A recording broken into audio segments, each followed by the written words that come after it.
Hey guys, Bix Weir here, coming to you from rainy and cold California, Northern California. Just got back from Mexico and Acapulco conference. What a difference. Anyway, but just as much news here as there was down there. We got another storm coming in. It's going to be decent size, but what's going on with the Oroville Dam still is an issue, still is a problem. And I wanted to talk about the conspiracies and the predictions that are all converging around this area, this point in time. For those of you who don't know California very well, let me show you a picture of what it looks like. That's California.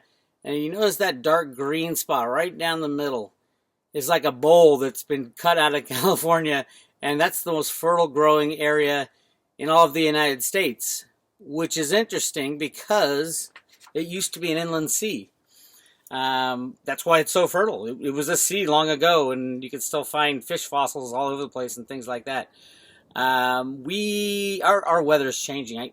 You should know it by now. The world is changing, but our weather is changing even faster, and we're going to see much different storm kind of roads and angles and crosses, and the amount of rain that's going to be dropping in California is not going to be like anything we've known since the last 100 years. These aren't just my crazy predictions. They aren't Cliff High's crazy predictions. Cliff's saying a lot of the same stuff. A lot of the geologists and the weather people and people who study the earth are saying things are changing, and we need to get ready for it. Global warming is ridiculous, and hopefully we all know that by now. It was a plan to get more money out of us, suck energy credits from our pocketbooks, and that plan is failing now, thank God, which is good, and more real information and real science is going to come out about that over the next weeks, months, and years as the transition out of the old into the new continues. I did want to talk about a few things, though, as it comes to these predictions of kind of catastrophe-type water events coming up. One of the things that is really important, J.R. Hedge had a great article up about, if you can see it there, how floods can cause earthquakes. And this is geologists saying, yeah, if you have dams that fill up, it creates a lot more pressure on the rock below, and especially going up and going down. You just think the pressure going in and out of right on top of the San Andreas Fault is going to be a problem. So there is a lot of evidence, even in the early 70s, where the Oroville Dam, they had to bring the dam really low to work on the power plant, and they filled it up again, and all of a sudden earthquakes were everywhere. So an earthquake now in that area, in the Oroville Dam area, would be not a good thing at all, because a lot of the hill has been eroded away from the last problem. The spillway is gone. I'll show you what it was supposed to look like. There's the Oroville Dam, that big wall holding back all the water. The spillway there, that's when it used to work, and that red part is the emergency spillway. So if the spillway can't handle the volumes of water coming through, it just trickles off the side. The dam is it's taller than both the spillway and the emergency spillway. A lot of you guys already know this stuff. Here's what happened just recently.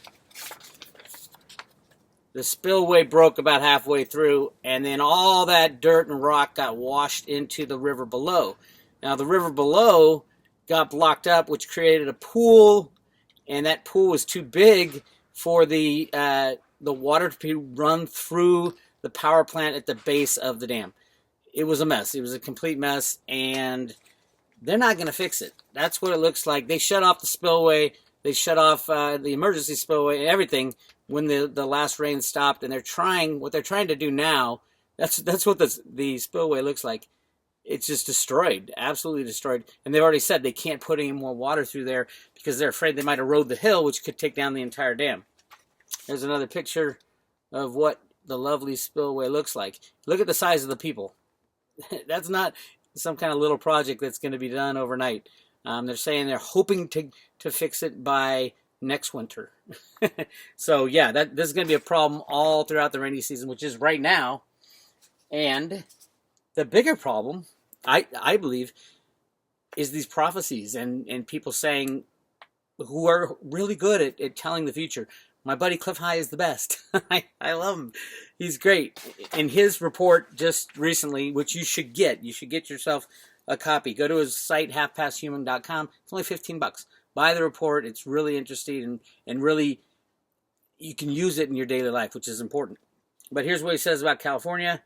Noting the continuing raid in California and indeed all along the west coast of North America, it is not surprising to see so many references to inland seas showing up. We must note that the data sets have a big earthquake series ahead for North America over 2017 through 2020. Same thing the geologists said about when you fill a dam up and you take it down, you're going to have different stress points. That's indicated to cause a bowl into which pours rivers and then becomes an inland sea. California used to be an inland sea, right in the middle. He goes on to say, further sets do seem to more specifically California focused are being supported by flooding over roads, buildings awash on lower floors, and urban centers with boats floating over roadways. Many of these sets are describing urban and suburban areas along the Central Valley being flooded with many homes, buildings, and suffering devastation. The data sets have imagery of large numbers of small boats that are active across the waters. This is the middle of California where it has been built. It has been suburbanized. There are so many homes throughout the farming area of California. It's crazy. And if this is where we're headed, we're in deep, deep, deep trouble. So Cliff High's data has that in it. And he's very standoffish about what data he takes in. He just interprets the data that comes in, and that's the data that came in. That's a big deal, but this is kind of adding on top of that big deal. If you ever heard of the Farsight Institute, if you haven't heard of them, go to their website on YouTube, Farsight Institute. A bunch of remote viewers who got together after, long after the CIA said they quit doing remote viewing. But great institute, and they're doing this project every month where they predict the news for the next month. They've been really accurate. And the strange thing about remote viewing is all they're given is two numbers. And you take those numbers as kind of coordinates, and then you get your mind set into a certain frame, and then you relay what pictures you see after you clear your mind. It dives deep into the psyche. Is it exactly perfect all the time? No. Is it amazingly close? I think so. Again, it's up to interpretation of the remote viewer, but this time they had 3 remote viewers. They all came up with pretty much the exact same thing, and let me show you. As far as why I hold up these pictures and stuff, YouTube people who steal YouTube stuff and put it as their own stuff and charge advertising fees for, that's illegal. That's stealing other people's work. Please don't do it. It's fine to comment on other people's work, but don't just download the video and throw it up on your site. People are trying to make a living out here, and it's happening way too much these days. So if you see anybody doing that with this video, tell them, hey, this isn't Bix's site. Why are you posting this stuff? All right. So the first guy is this guy's my favorite, Dick Allgaier. He's an ex-CIA remote viewer. But he came up with, this was what he came up with. That's what he looks like right there. But he came up with a landscape that was just deluged with water. And all he's doing this off is 2 numbers. He doesn't have any data. He didn't look at the weather or anything. He actually came up with the name Oroville Dam too at the end of his thing. And here he has farmland. If you can see that farmland that got deluged, and it shows kind of the tract farm, and then just puddles of water coming into that. So get ready for some food issues in the near future. And then he came up with this, a rescue helicopter picking people up, which would happen obviously if we have a dam issue. So that was Dick Allgaier's, and I mean, to me, and that's for March. That is a remote viewing session for March, based only on a set of 2 numbers.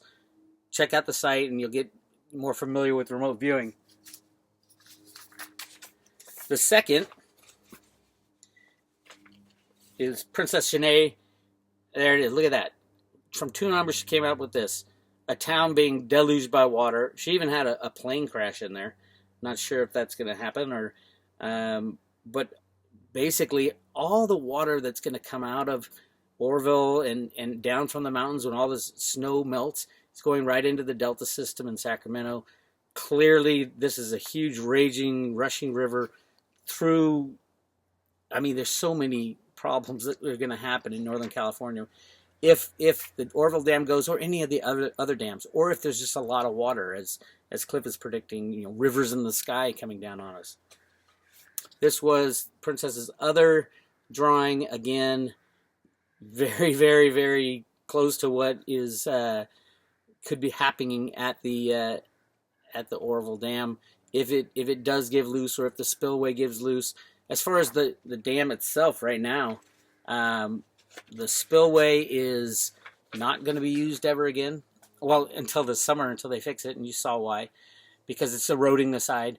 The power plant is kind of operating, not operating a lot. It's only about 1,300 cubic feet per second being released through it.